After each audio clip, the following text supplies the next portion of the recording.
আসসালামু আলাইকুম। আজকে আমরা ঢাকা বোর্ড ২০২৬ ফিজিক্স প্রথম অধ্যায়ের একটা সৃজনশীল প্রশ্ন সমাধান করব। এখানে গ নম্বরে দেওয়া আছে যে উদ্দীপকের বিদর্পণে পি কিউ বস্তুটির বিম্ব কোথায় তৈরি হবে নির্ণয় করো, এবং গ নম্বরে দেওয়া আছে যে উদ্দীপকের এই দর্পণে পি কিউ বস্তুটির বিবর্ধন এক পাওয়া সম্ভব কিনা রশ্মি চিহ্ন সহ বিশ্লেষণ করো। তো আমরা যদি গ নম্বর খেয়াল করি, এখানে দেওয়া আছে যে উদ্দীপকের বিদর্পণে পি কিউ বস্তুটির বিম্ব কোথায় তৈরি হবে নির্ণয় করো। তো এখানে বি বি দর্পণে যদি আমি খেয়াল করি, এখানে হচ্ছে ফোকাস দূরত্ব দেওয়া আছে 6 সেন্টিমিটার, এবং বিম্বের দূরত্ব দেওয়া আছে 4 সেন্টিমিটার। আমরা যদি গ নম্বর সমাধান করতে যাই, এখানে আছে যে বস্তুর বস্তুর দূরত্ব হচ্ছে ইউ হচ্ছে ফোর 4 সেন্টিমিটার, এবং ফোকাসের দূরত্ব হচ্ছে ফোকাসের দূরত্ব এফ হচ্ছে -6 সেন্টিমিটার। যেহেতু এটা উত্তল দর্পণ, উত্তল দর্পণের ক্ষেত্রে ফোকাস সবসময় মাইনাস হয়। এখানে যে 6 সেন্টিমিটার, আমাদের আমাদের বের করতে হচ্ছে বিম্ব করতে যাবে, তাহলে বিম্বের দূরত্ব বের করতে হচ্ছে। বিম্বের দূরত্ব ভি ইকুয়ালস টু জানি না, আমাদের সূত্র অনুযায়ী আমরা জানি 1/u plus 1/v equals to 1/f, বা আমার লাগবে হচ্ছে ভি এর মান যেহেতু লাগবে, তাহলে আমি ভি এক পাশে রেখে বাকি বাকি ইউটাকে আমি ওই পাশে নিয়ে যেতে পারি। তাহলে 1/f minus one by you, তাহলে এখান থেকে বের করতে হবে ওয়ান বাই এফ হচ্ছে সিক্স, এফ হচ্ছে 6 সেন্টিমিটার, ওয়ান বাই -1/6, যেহেতু মাইনাস মাইনাস, এবং হচ্ছে -1/ইউ, ইউ হচ্ছে 4 সেন্টিমিটার। এটা যদি আমরা ক্যালকুলেশন করি তাহলে হচ্ছে যে -5/12।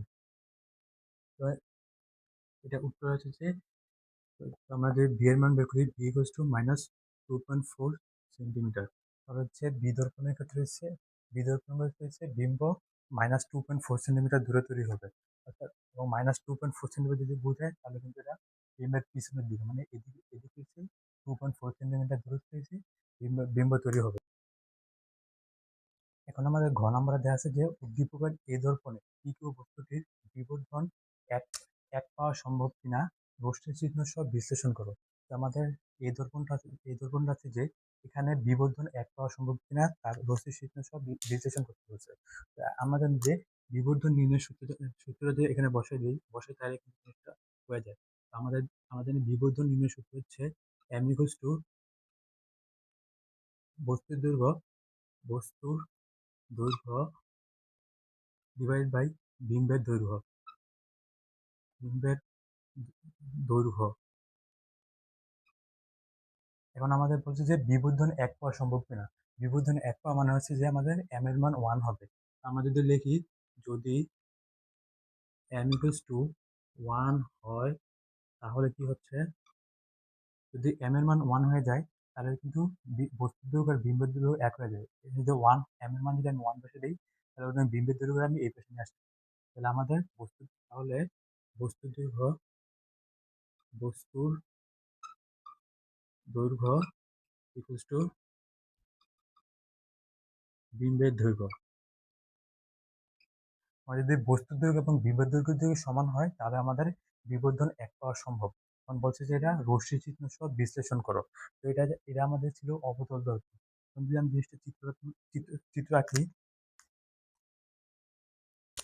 যদি আমি একটা অবতল দর্পণ আঁকি,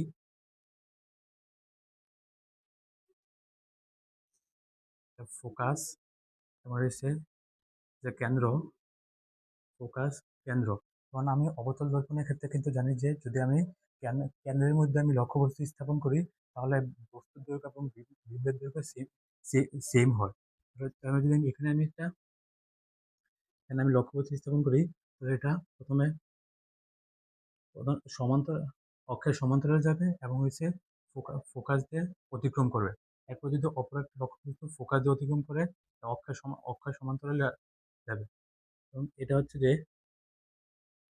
আমাদের সি বরাবর মিলিত হবে। তাহলে আমাদের এ বরাবর থাকবে। এটা আমি যদি সমানে আনতে চাই তাহলে এই জিনিসটা হচ্ছে এরকম থাকবে আর কি।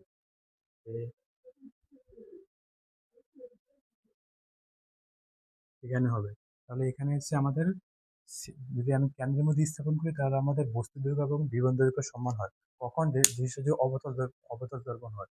তো যেহেতু আমি তাহলে আমাদের বলতে পারি যে এই দর্পণে তৃতীয় বস্তুটির বিবর্ধন এক হওয়া সম্ভব। তো তুমি প্রথমে এই জিনিসটা ব্যাখ্যা করবা এবং যদি চিত্রটা এঁকে দাও তাহলে কিন্তু তোমাদের ফুল নাম্বার পেয়ে যাবা।